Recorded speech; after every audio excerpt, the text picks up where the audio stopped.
என் ஆவி கலந்தவளே, என்னுள் வளர்பவளே, என்னை வளர்ப்பவளே, உன்னை புகழ்வதற்கே உலகில் பிறப்பெடுத்தேன். சொல்லி விளையாட சொல்லி தந்தவளே, சொல்லி உனது புகழ் சொல்ல முடியலையே.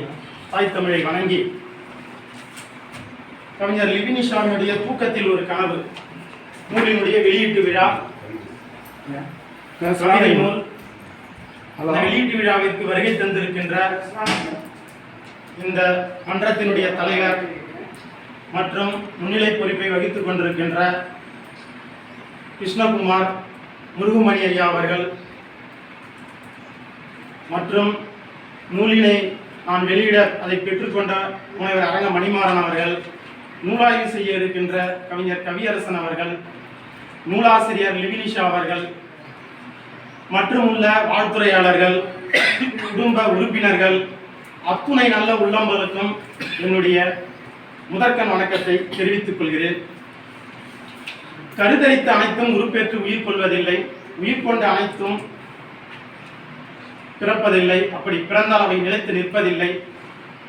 ஆனால் நூறில் அல்ல அல்ல ஆயிரத்தில் அதுவும் அல்ல கோடியில் ஒருவராக பிறந்து ஏதோ பிறந்தோம், ஏதோ வாழ்ந்தோம், ஏதோ மறைந்தோம் என்று இல்லாமல் இன்றைய செடி நாளைய மரம் என்பது போல, இன்றைய அரும்பு நாளைய நன்மலர் என்பது போல, இன்றைய மாணவராக இருந்து இந்த சமுதாயத்திற்கு பெருந்தொண்டு ஆற்ற வேண்டும் என்பதற்காக தன்னுடைய பங்களிப்பை செய்து வருகிறார் கவிஞர் லிவினிஷா அவர்கள். அவர் இந்த நூல் அற்புதமான நூல். அவர் நூலாசிரியர், படிக்கும் பொழுதே ஒரு நூலாசிரியராக வருவது என்பது எவ்வளவு பெரிய விஷயம்ன்றது தெரியும். படிக்கின்ற வயதிலேயே தற்பொழுது நூலாசிரியராக விளங்கி இருக்கிறார். அவர் நூலாசிரியர் மட்டுமல்ல, சிறந்த விளையாட்டு வீராங்கனை. உடற்கல்வி ஆசிரியர்கள் எல்லாருமே இந்த செங்கமட்டத்தில் அவருடைய பேர் சொல்லுவாங்க. சாட்சியா அவங்க சுபா மேடமே வந்திருக்காங்க, அவங்க உடற்கல்வி ஆசிரியர். அந்த மாதிரி பார்த்தீங்கன்னா ஒவ்வொரு நிகழ்விலும் பங்கேற்பவர், பேச்சு போட்டி, கட்டுரை போட்டி, கவிதை போட்டி, பள்ளி அளவில், மாவட்ட அளவில், மாநில அளவில்னு சொல்லிட்டு பங்கேற்பவர், பல விளையாட்டு வீராங்கனை அப்படின்னு சொல்லலாம், எல்லா போட்டிகளிலும் பங்கேற்பவர். அந்த மாதிரி படித்து ஒரு இந்த மாவட்ட ஆட்சித்தலைவராக ஆக வேண்டும் என்று முனைப்போடு செயல்பட்டு வருபவர். அட்லீஸ்ட் ஒரு ஃபர்ஸ்ட் குரூப் என்று சொல்லப்படுகிற துணை ஆட்சியர் இடத்தையாவது பிடிக்க வேண்டும் என்ற எண்ணத்தில் தற்பொழுது படித்துக் கொண்டிருப்பவர். அவருடைய எண்ணங்கள் ஈடேற வேண்டும். அவர் இன்னும் மேன்மேலும் பல நூல்களை எழுத வேண்டும், இந்த சமுதாயத்தில் ஒரு சிறந்த பொறுப்பில் வகிக்க வேண்டும் என்று அவருடைய இந்த நூல் வெளியீட்டு விழாவில் வாழ்த்தி கடவுளை வேண்டிக் கொள்கின்றேன். இந்த நூல் பார்த்தீங்கன்னா தூக்கத்தில் ஒரு கனவு கவிதை நூல், புது கவிதை மற்றும் ஐக்கூ கவிதைகள் கலந்த ஒரு நூல், அப்படி கலவையாக திகழ்கின்றது அப்படின்னு சொல்லலாம்.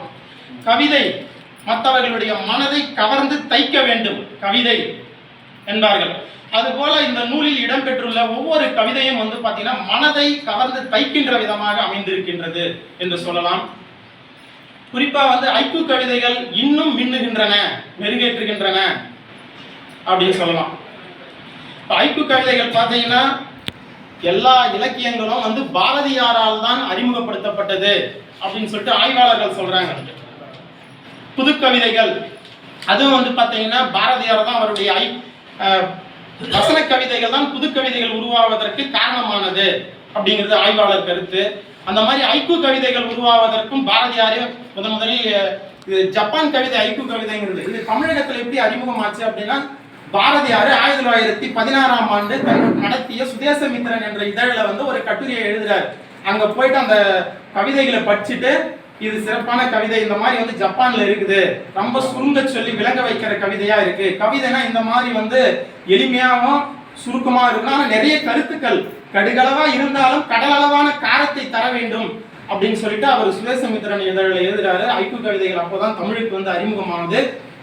அதுக்கு அடுத்தது அப்படியே போகுது. அதுக்கப்புறம் மொழிபெயர்ப்பு, லீலாவதி அப்படின்றவங்க ஆங்கிலத்தில் மொழிபெயர்ப்பு செய்யறாங்க.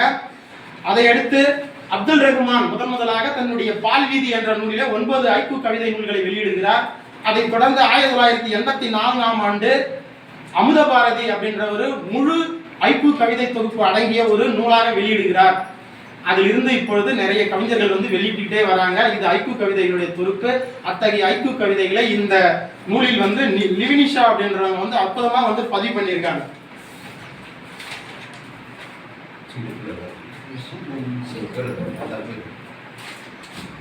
இப்போ அவங்க புத்தகத்துல வந்து நான் படிச்ச ஒரு சில என்னை கவர்ந்த கவிதைகள்.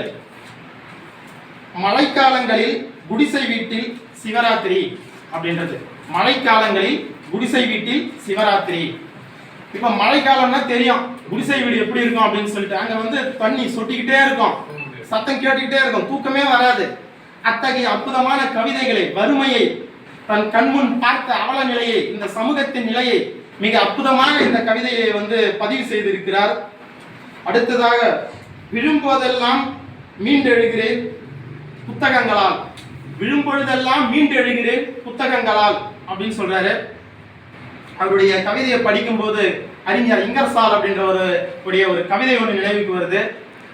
வாழ்க்கையில் நொந்து நூலாகி வாழ்ந்தது போதும் என்று ஒரு மூலையில் முடங்கி கிடக்கிறாயா, ஒரு புதிய புத்தகத்தை வாங்கி படி அப்படின்னு சொல்றாரு இங்கர்சால். அதே சிந்தனை தான் இவங்க வந்து சொல்லியிருக்கிறாங்க. அவங்க வெளிப்படுத்துகின்ற விதம் வித்தியாசமான கற்பனையாக இருக்கின்றது.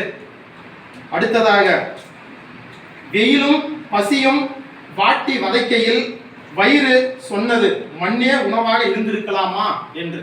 இப்ப பசி கொடுமையில இருந்தவங்க அதனுடைய இதெல்லாம் தெரியும். வாட்டி வதைக்குது, என்ன பண்றது, ஏதோ ஒண்ணு இருந்தா எடுத்து சாப்பிடலாம்னு தோணுது.